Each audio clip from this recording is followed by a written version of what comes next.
કોઈ ગુજરી ગયું છે તમારા ઘરમાંથી? કોણ ગુજરી ગયું છે? મારા બા, હે?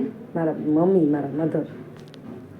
એટલે લગભગ આજ 8-10 દી થયા કા 10 દી થયા 10 દી થયા 25 તારીખે 25 હા 20 તારીખે હા 12-13 દી થઈ ગયા.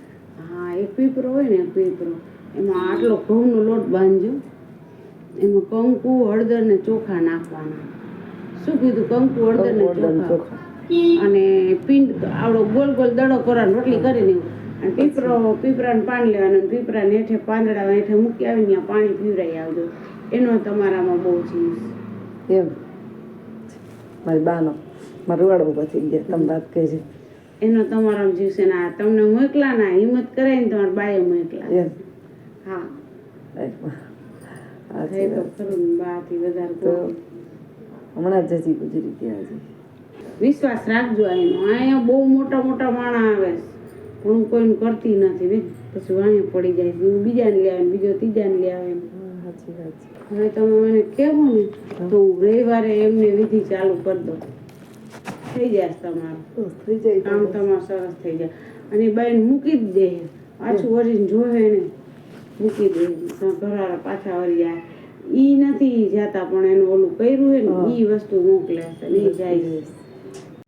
રાજકોટમાં નાના મોવા રોડ ઉપર ઘરમાં 71 માતાજીનું સ્થાનક બનાવી છેલ્લા 20 વર્ષથી દોરા ધાગા, દુગ્ધ મટાડવા, જમીન વેચણી કરવી વગેરે કામ કરી અને ભોઈ ચકુમાં ઉર્ફે નીતા ભોજાણીનો ભારત જન વિજ્ઞાન જાથાની ટીમે માલેવાનગર પોલીસ સ્ટેશનની મદદથી 1261માં પર્દાફાશ કર્યો છે.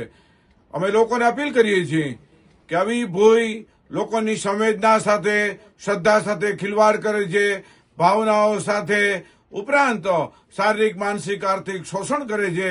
તેનાથી કાળજી રાખવી જોઈએ. આ ભોઈ છે 5,000થી માંડી 1 લાખ રૂપિયા સુધીની ફી વસૂલતી હતી. આજે એમનો પર્દાફાશ થતા અત્યારે પોલીસ સ્ટેશનમાં લઈ જઈ એને કાનૂની કાર્યવાહી ચાલી રહી છે.